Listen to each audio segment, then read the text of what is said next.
नमस्कार, मैं छत्तीसगढ़ अखबार के यूट्यूब चैनल इंडिया आजकल के स्टूडियो से सुनील कुमार आज एक दिलचस्प खबर लेकर आपके बीच आया हूं। छत्तीसगढ़ के एक आबकारी मंत्री थे पिछली कांग्रेस सरकार में, कवासी लखमा। बस्तर के 5 बार के विधायक हैं। ये एक ही जगह से जीतते हैं लगातार, जो छोटी बात नहीं रहती। ऐसा मेरा ख्याल है, एक ही सीट से लगातार जीते हैं वो। बार बार जीतना, लगातार जीतना, मंत्री रहते हुए जीतना मुश्किल रहता है थोड़ा सा। लेकिन कवासी लखमा वैसे ही हैं, पढ़े लिखे बिल्कुल नहीं है। राह चलते किसी से बीड़ी लेकर अपनी बीड़ी सुलगा लेते हैं या सिगरेट, कहीं भी बैठकर दारू पी लेते हैं, छुपाते नहीं हैं उसको कि हमारी आदिवासी संस्कृति है। पढ़े लिखे नहीं है ज़्यादा, लोग उनको प्यार से दादी कहते हैं, शायद उनके इलाके का संबोधन का कुछ तरीका है। बहुत पुरानी बात है, बहुत पुरानी बात। उस वक्त उन्होंने मुझको एक घटना सुनाई थी। मुख्यमंत्री अजीत जोगी थे, उन्हीं के आसपास कहीं मुझको मिल गए थे ये। तो उन्होंने घटना सुनाई कि जब ये पहली बार विधायक बने और कलेक्टर से उस वक्त एक जीप मिलती थी, जितने दिन विधायक अपने कॉन्स्टिट्यूंसी का दौरा करे उसके लिए महीने में कुछ गिने चुने दिन एक जीप मिलती थी। धक्का वक्का की जीप रहती थी आमतौर पर। ड्राइवर बैठता था स्टीयरिंग पे, विधायक धक्का देता था, जीप स्टार्ट होती थी तो गांव दौरा कर लेते थे। अब तो खैर कोई विधायक बने उसके पहले रिजल्ट जैसे ही शुरू होता है तो बड़ी सी गाड़ी, लाख 50,000 रुपए की जीप नहीं है, अब 1,50,00,000 रुपए की बड़ी सी गाड़ी जो है वो लग जाती है सामने लोगों के। विधायक बनने के पहले तो अब सरकारी गाड़ी की ज़रूरत नहीं रहती है। लेकिन कवासी लखमा ने मुझको जो बताया था वो ये था, गरीब थे बहुत, ये गांव से आए थे, किसी तरह से कांग्रेस ने टिकट दे दी थी, विधायक बन गए थे। कलेक्टर से मिली हुई धक्का जीप को लेकर जब ये गांव पहुंचे तो इनके पिता ने देखा कि जीप में चढ़ के आया है ये, तो जूता निकाल के कवासी लखमा को पीटना शुरू कर दिया बाप ने। ये कुछ समझ नहीं पाए, जवान तो थे ही, 25 साल से बड़े थे, तभी तो विधानसभा का चुनाव लड़ पाए थे। बाप ने पीटना चालू कर दिया। तो ये पूछा क्या हो गया, क्यों मार रहे हो मेरे को? तो इनके पिता ने कहा कि तू एमएलए बनते ही भ्रष्ट हो गया, रिश्वत लेने लगा। ये जीप में तू आया है, यहाँ पे गाड़ी खरीद लिया तू रिश्वत का कमाई से। तो उन्होंने समझाया सरकार ने गाड़ी दी है इधर तक आने के लिए। ये कवासी लखमा ने रूबरू मुझको सुनाया था ये किस्सा, काफ़ी पहले की बात है। उस वक्त मंत्री नहीं बने थे, आबकारी मंत्री बिल्कुल नहीं बने थे।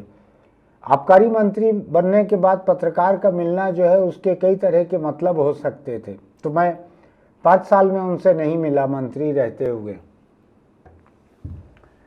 अब हालत ये है कि उनके आबकारी मंत्री रहते हुए उनके आसपास जिस तरह से 2021-2200 करोड़ रुपए का एक शराब घोटाला ईडी ने अदालत में पेश किया है कि घोटाला हुआ है भूपेश सरकार में इतना बड़ा। और हालांकि ईडी ने कहा यह है कि भूपेश बघेल के एक बहुत ही करीबी व्यक्ति अनवर ढेबर, कारोबारी यहाँ के, वो आबकारी मंत्री की तरह काम करते थे छत्तीसगढ़ में। कवासी लखमा तो केवल अंगूठा लगाते थे।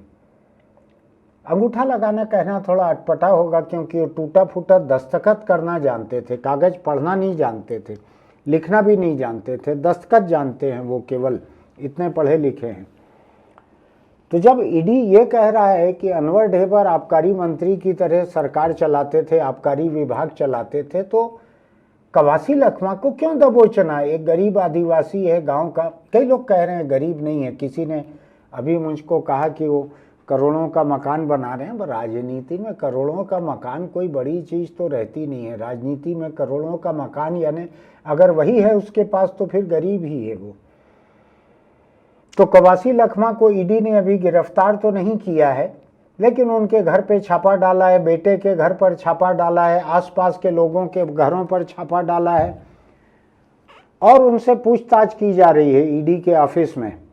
कवासी लखमा ने कहा मैं तो अनपढ़ व्यक्ति हूँ, ये बाहर का है, ईडी के बाहर का है, ईडी के भीतर भी यही कहा होगा। उन्होंने कहा मैं अनपढ़ हूँ, मैंने लिखना जानता ना पढ़ना जानता। ये त्रिपाठी जो है, त्रिपाठी यानी अखिल भारतीय सेवा का एक अधिकारी जो यहाँ पर आबकारी विभाग को हाँक रहा था, अब अभी जेल के भीतर से वो कितना चला पा रहे हैं, इस विभाग को नहीं चला पा रहे हैं, मुझको नहीं मालूम है। खासे अरसा से तो जेल में ही पड़े हुए हैं वो।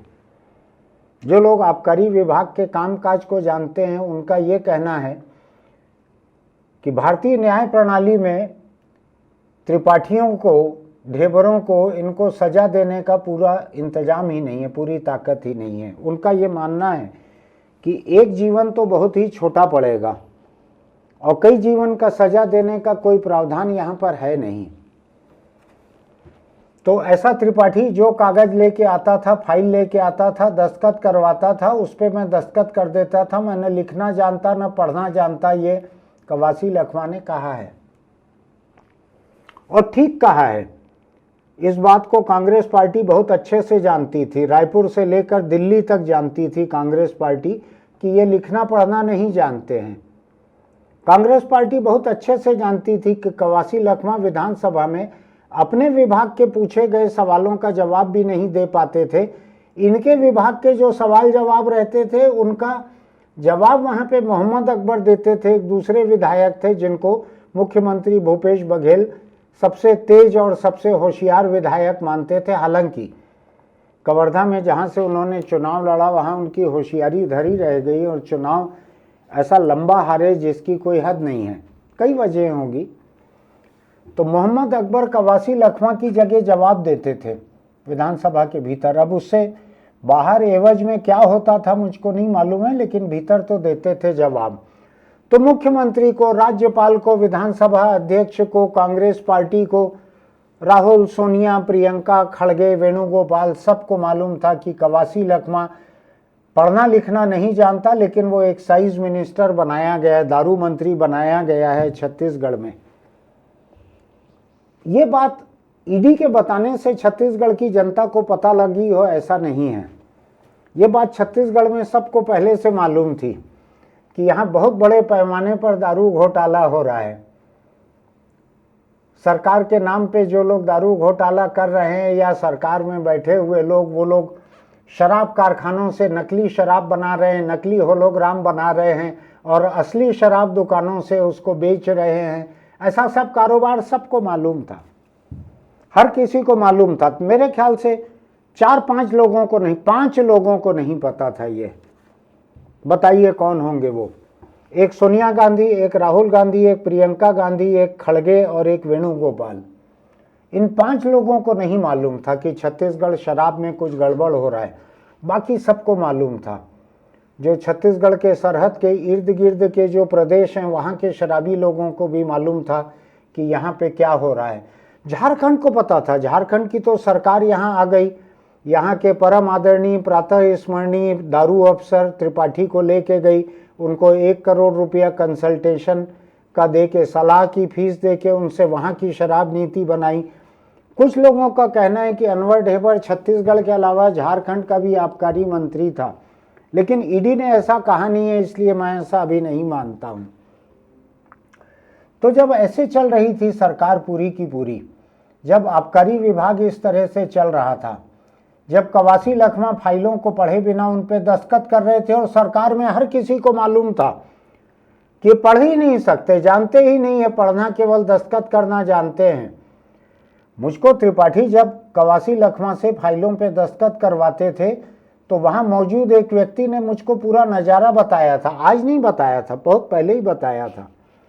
उसने बताया था त्रिपाठी साहब फाइलों का गट्ठा लेकर आए और कवासी लखमा ने फाइलों को गिना, 1 2 3 4, पढ़ना नहीं जानते थे, गिनना जानते थे। 19 फाइल गिनी उन्होंने, कहा कि 19 है।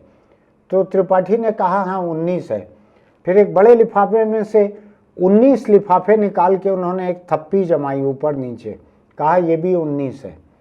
मैं नहीं जानता उसमें 19 अलग अलग तीर्थों का प्रसाद था कि 19 पेन के सेट थे या क्या था। 19 लिफाफे में कुछ पीले रंग के इतने बड़े बड़े लिफाफे, ऐसे 19 फाइल 19 लिफाफे, ऐसा कवासी लखमा के टेबल पे सजा दिया गया था। मुझको नहीं मालूम ईडी इन छोटे लिफाफों के बारे में पूछ रही है कि केवल बड़ी फाइलों के बारे में पूछ रही है। लेकिन कवासी लखमा ने कहा है कि मैं पढ़ना लिखना जानता ही नहीं हूँ, मैं तो अनपढ़ आदमी हूँ, मुझको तो त्रिपाठी जो बोलता था, ओएसडी जो बोलता था, उस पर मैं दस्तखत कर देता था। ठीक बात है, भूपेश बघेल मुख्यमंत्री जिन्होंने ये विभाग दिया था कवासी लखमा को, मुख्यमंत्री का विशेषाधिकार माना जाता है, वो भी जानते थे इस बात को कि ये पढ़ना लिखना नहीं जानता है। शायद ये एक क्वालिफिकेशन था, ये एक अतिरिक्त योग्यता थी कवासी लखमा की कि पढ़ना नहीं जानते, इसलिए उनको आबकारी मंत्री बनाया गया था। अब सवाल ये उठता है कि जो पढ़ना लिखना नहीं जानता उसको आबकारी मंत्री बनाना ठीक बात थी क्या? क्योंकि आबकारी मंत्री को तो फाइलों को देखना पड़ेगा। जटिल शराब नीति बनाई जाती है, आपने देखा ना दिल्ली में केजरीवाल कैसे जेल गए, देखा है ना शराब नीति को लेकर। ऐसा खतरा रहता है शराब नीति में, शराब अफसर में, शराब मंत्री में। तो क्यों मुख्यमंत्री ने कवासी लखमा को ये विभाग दिया होगा? कोई अंदाज लगा सकते हैं क्या एक अनपढ़ को क्यों ऐसा विभाग दिया था? गरीब आदिवासी था, वहाँ का रहने वाला। कवासी लखमा की शराब मंत्री रहने में, आबकारी मंत्री रहने में केवल एक ही योग्यता थी, जिसको आप और मैं सब जानते हैं, कि वो अपने शराब पीने को छुपाते नहीं थे, पीने के लिए बैठ जाते थे कहीं भी, फोटो भी उनकी खींच जाती थी। वो कहते थे हमारा संस्कृति का हिस्सा है, हम पीते हैं शराब। क्यों बनाया होगा मुख्यमंत्री ने, भूपेश बघेल ने ऐसे व्यक्ति को आबकारी मंत्री? कोई अंदाज है आपका? मुझको ऐसा याद पड़ता है कि मध्य प्रदेश के समय से अभी तक, अभी साल भर पहले तक भूपेश बघेल ने बनाया कवासी लखमा को मंत्री, तब तक आबकारी विभाग को ऐसा माना जाता था कि कोई मुख्यमंत्री आबकारी विभाग अपने पास रखना नहीं चाहते थे, सब दूसरों को दे देना चाहते थे, खुद नहीं रखते थे विभाग को। मुझको ध्यान है अजीत जोगी पहले मुख्यमंत्री बने थे छत्तीसगढ़ के, उन्होंने एक भी विभाग अपने पास नहीं रखा था। मैंने उनको पूछा कि आपने एक भी विभाग अपने पास नहीं रखा है? तो उन्होंने मुझको कहा, सुनील जी मुख्यमंत्री होता है, वो मंत्री थोड़ी रहता है जो विभाग चलाएगा। जितने मंत्री हैं सब मुख्यमंत्री के मातहत हैं, सारे विभाग मुख्यमंत्री के मातहत हैं, खुद विभाग चलाना जरूरी है क्या? तो मुझको लगा कि हाँ बात ये ठीक बोल रहे हैं। उन्होंने कहा अब अपने अखबार में मशीन चलाना है, अखबार छापना है, तो आप खुद चलाओगे क्या, आप मशीन मैन रखोगे? मैंने मंत्री रखे हुए हैं, ऐसा कहना ठीक था। तो भूपेश बघेल ने ऐसे कवासी लखमा को क्यों मंत्री रखा था जो पढ़ना नहीं जानते? क्या देश में ऐसा कोई कानून रहना चाहिए कि मंत्री बनने के लिए एक न्यूनतम शैक्षणिक योग्यता जरूरी हो? सोच रहा हूं मैं, लोगों का कहना है, इतिहास कहता है ऐसा, कि तमिलनाडु के मुख्यमंत्री थे कामराज नाडर, वो भी शायद 5वीं तक के पढ़े हुए थे, शायद बहुत ही दलित, उपेक्षित, अछूत कहे जाने वाले उस वक्त के तबके से आए हुए थे, वो महान नेता हुए थे कांग्रेस के। मैं नहीं जानता कि स्कूली शिक्षा के बाद उन्होंने अपने आप को फाइलों को पढ़ने लायक, लिखने लायक बनाया था कि नहीं। शिक्षा के बाद भी, स्कूल की शिक्षा के बाद भी लोग सीख सकते हैं। कामराज नाडर का मुझको ठीक से याद नहीं है कि जब मुख्यमंत्री बने तो उनकी शैक्षणिक क्षमता क्या थी। योग्यता तो ठीक है, एक अंक सूची मिल जाती है, लेकिन कवासी लखमा की क्षमता मुझको मालूम है। तो क्या अदालत को दखल देना चाहिए? क्या राज्यपाल को रोक देना चाहिए कि हम ऐसे व्यक्ति को शपथ नहीं दिला सकते जो फाइलों को पढ़ नहीं सकता, जो शपथ जो दिला रहे हैं उसको नहीं पढ़ पा रहा है? ऐसे व्यक्ति को कैसे बनाएं हम?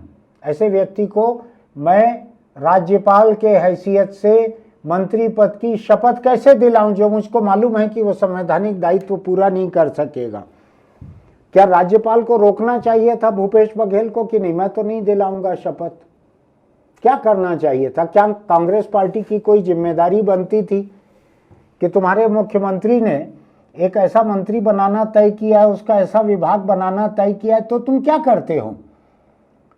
वो जो एक कोई पीएल पुनिया या ऐसे किसी नाम के यहाँ आए थे, कोई एक व्यक्ति, कहीं उत्तर भारत के थे, वो नेता थे, वो यहाँ पर कांग्रेस ने प्रभारी बनाकर उनको यहाँ भेजा हुआ था जब भूपेश बघेल मुख्यमंत्री बने थे।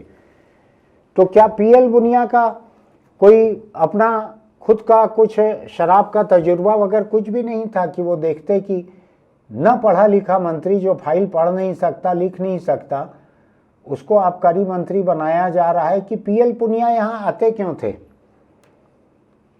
क्या केवल किसी ढेबर से मिलके, रामगोपाल अग्रवाल से मिलके लौट जाने के लिए आते थे कि पार्टी के प्रभारी भी थे?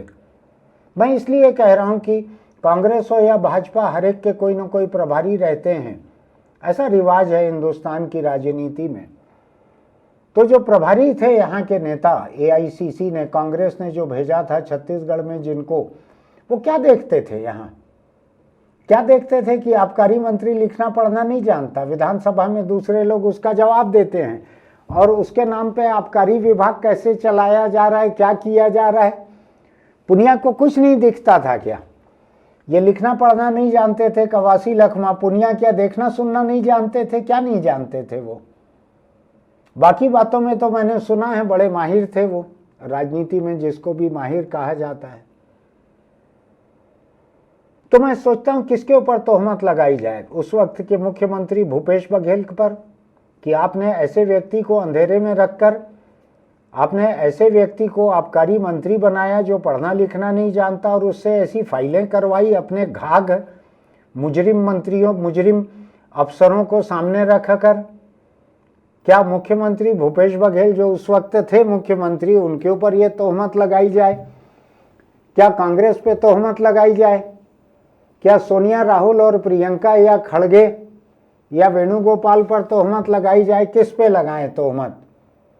या फिर अदालत दखल दे, सुप्रीम कोर्ट इस बात को तय करे कि अगर आपकी शैक्षणिक योग्यता इतनी नहीं है तो आप नहीं बन सकते मंत्री, मुख्यमंत्री। मुझको लगता है इसमें कोई बुराई नहीं है। अगर कवासी लखमा के मामले को लेके एक जनहित याचिका दायर हो और सुप्रीम कोर्ट से कहा जाए कि आप एक पैमाना तय कीजिए कि इससे कम पढ़े लिखे व्यक्ति को सरपंच, मंत्री, मुख्यमंत्री, जिला पंचायत अध्यक्ष, महापौर नहीं बनाया जाएगा, और उसको आज से लागू मत कीजिए। जो लोग पैदा हो चुके हैं, जो लोग पढ़ाई लिखाई की उम्र से निकल चुके हैं, उन पे लागू मत कीजिए, लेकिन लागू कीजिए आज से 10 साल बाद, 15 साल बाद के लिए लागू कीजिए कि आज से 10 साल बाद से ये लागू होगा कि कोई विधायक, कोई सांसद, कोई मंत्री, मुख्यमंत्री, नगर पालिका, नगर निगम के महापौर या जिला पंचायत के अध्यक्ष, इनमें से किसी भी पद पर, किसी भी संवैधानिक पद पर, मानवाधिकार आयोग हो या महिला आयोग हो, इनमें से किसी पर इससे कम शैक्षणिक योग्यता के लोगों को नहीं बनाया जाएगा। क्या दिक्कत है उसमें? आप आज से मौका दे दीजिए। आज 5वीं तक जो बच्चे पढ़े हैं, ये जब तक मैट्रिक तक पहुंचेंगे उसके बाद लागू कीजिए, और 6 साल, 8 साल, 10 साल बाद लागू कीजिए इसको, लेकिन कीजिए लागू। पढ़ाई लिखाई कोई बुरी चीज़ नहीं है। मैं ये भी नहीं मानता कि पढ़ने लिखने से लोग समझदार हो जाते हैं, बेहतर इंसान बन जाते हैं। मैंने देखा हुआ है, फिजिक्स के एक प्रोफेसर को मंच पे खड़े होकर बाबरी मस्जिद गिरवा रहे थे। यूनिवर्सिटी में फिजिक्स के प्रोफेसर थे, उनका पढ़ा लिखा कुछ भी काम नहीं आया। मैंने देखा है कि एक कैंसर सर्जन, हिंदुस्तान का कैंसर सर्जन, नाम उसका तोगड़िया था, और देश के सद्भाव के ऊपर, देश की सांप्रदायिक एकता के ऊपर कैंसर सरीखा वो खुद था, जैसी बातें करता था। याद है ना आपको? अभी थोड़ा सा किनारे कर दिए गए हैं, अब चर्चा में नहीं आते हैं, लेकिन याद है ना आपको? तो मैं पढ़ाई लिखाई को किसी के अच्छे इंसान होने का सबूत तो नहीं मानता, लेकिन मैं पढ़ाई लिखाई की एक न्यूनतम योग्यता को जनता के पैसे को खर्च करने के लिए, सरकारी कामकाज के लिए, फैसले लेने के लिए, संविधान की शपथ को पूरा करने के लिए मैं एक जरूरी क्वालिफिकेशन मानता हूं, योग्यता मानता हूं। मेरा मानना है कि कवासी लखमा के केस को लेके अगर कोई जनहित याचिका दायर होती है तो उसके सुप्रीम कोर्ट तक पहुंचने के, और सुप्रीम कोर्ट में ये फैसला होने के कि संसद ये तय करे कि 12वीं तक, 11वीं तक, 12वीं तक की पढ़ाई को अनिवार्य किया जाए। और ये अनिवार्यता कब से लागू हो आप तय कर लीजिए। जो आज 4वीं तक हैं, 5वीं तक हैं, पैदा हुए हैं, इनके 12वीं तक पहुंचने तक इनके इतने साल के होने तक तो आप तय कर लीजिए कि 2034 या 35 या 36 तक, अगले 10 साल का वक्त दे दीजिए, लेकिन लागू कीजिए। पढ़ाई से हिकारत मत कीजिए, ना अनपढ़ से नफरत कीजिए, ना पढ़ाई से हिकारत कीजिए। अगर कोई अनपढ़ है, मुझको कोई दिक्कत नहीं है, मैं उसके किराना दुकान से सामान ले लूँगा। अगर कोई अनपढ़ है तो मैं उसके ठेले से फल खरीद लूँगा।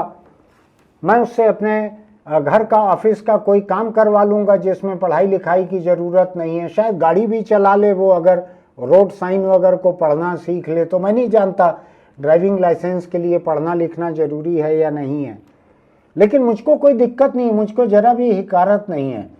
मैं कवासी लखमा को बहुत सारे और मंत्रियों से बेहतर मानता हूँ। ये कम से कम इंसानों से इंसान जैसी बात भी करता था। भूपेश बघेल के कैबिनेट के कई मंत्री जो हैं वो तो इंसानों को भुनगा समझकर बात करते थे, तो कवासी लखमा उस मामले में बेहतर इंसान था। उसमें आदिवासीपन बचा हुआ था अभी भी। तो जनहित याचिका लेकर किसी को अदालत जाना चाहिए, ये आदेश करवाना चाहिए, फैसला करवाना चाहिए, कोशिश करनी चाहिए कि जनप्रतिनिधियों का किसी भी सरकारी और संवैधानिक ओहदों पर पहुंचने के लिए एक न्यूनतम इतना शिक्षित होना जरूरी है। और ये शर्त जो है ये 2030 से 35 से इतने से लागू होगी। मेरा मानना है कि 11वीं 12वीं तक की पढ़ाई सबके लिए अनिवार्य करनी चाहिए। ये बहुत मुश्किल भी नहीं है और इतना बड़ा देश है। अगर मान लीजिए कुछ लोग नहीं कर पाते हैं इतनी पढ़ाई, तो न लड़ें संसद का और विधानसभा का चुनाव, न बने विधायक, बनने दें दूसरे को। उनके कॉन्स्टिट्यूंसी में उनकी पार्टी के हजारों, दसियों हजार और लोग होंगे जो पढ़े लिखे होंगे, उनको बनने दीजिए। कोई ज़रूरी थोड़ी है कि आप ऐसी जगह नेतागिरी करने पहुंच जाएंगे जहां पढ़ाई लिखाई मायने रखती है। आपका पढ़ना लिखना ज़रूरत है वहां की। ये डिग्री की कोई शेखी नहीं है, ये पढ़ाई लिखाई की ज़रूरत है, वहां पे ज़रूरत है। अब जैसे ड्राइविंग लाइसेंस मिलता है लोगों को, तो उसके लिए देख पाना एक ज़रूरत है। हो सकता है सुन पाना भी एक ज़रूरत हो सकता है बोल पाना ज़रूरी ना हो। तो जो ज़रूरी है वो तो रहने देना चाहिए। कवासी लखमा का मामला ये बतलाता है कि सरकारों को और पार्टियों को हाँकने वाले लोग तो ऐसे सीधे साधे व्यक्ति को, ऐसे अनपढ़ व्यक्ति को इनकी कुर्बानी देने में पीछे नहीं रहेंगे। लेकिन अदालत को इस पे रोक लगानी चाहिए। राज्यपाल भी, मैं अगर राज्यपाल रहता तो मैं इस पे सवाल उठाता कि आप सरकारी काम करेंगे कैसे, ज़रा बताइए मुझको। मैं 2 फाइलें रखता सामने, मैं आउट ऑफ वे जाके भी काम करता, लीक से हटकर मैं राज्यपाल का काम करता। लेकिन राजभवन की पूरी संस्था बोगस है, वो कभी इस तरह के असुविधाजनक सवाल इसलिए नहीं उठाएगी कि राज्यपाल को कम से कम 5 वर्ष के जो सुख सुविधा मिलते हैं और जो निहायत गैर जरूरी और सामंती सम्मान मिलता है, उसके चलते राज्यपाल से आप उम्मीद मत कीजिएगा कि वो कोई अपनी सहूलियत कम करने की कोशिश करेंगे, दूसरों के लिए असुविधा के सवाल खड़े करेंगे। जनता को ही जाना होगा, किसी जन संगठन को अदालत तक जाना होगा और देश के बाकी नेताओं में से किसी और के कवासी लखमा बनाकर शहीद किए जाने, उनकी कुर्बानी देने, इसको रोकना होगा। आपको अगर मेरी ये बात तर्कसंगत और न्याय संगत लगती है तो आप हमारे इस YouTube चैनल को, इंडिया आजकल को सब्सक्राइब कीजिएगा, नोटिफिकेशन की बटन दबाइएगा, लाइक कीजिएगा, इसके लिंक दूसरों को भी भेजिएगा। एक जनमत बनना जरूरी है अगर आपको ये बात सही लगती है तो। अगर आपको मेरी बात गलत लगती है तो कमेंट बॉक्स में आप लिख सकते हैं, सही लगती है तो भी लिख सकते हैं। चलते चलते छोटी सी सलाह, कवासी लखमा जरूर आदिवासी थे, आदिवासी संस्कृति के हिसाब से अपने शराब पीने की बात कहते थे, लेकिन आप मत पीजिएगा। शराब पीने के बाद जिस तरह की हिंसा होती है हम चारों तरफ देख रहे हैं।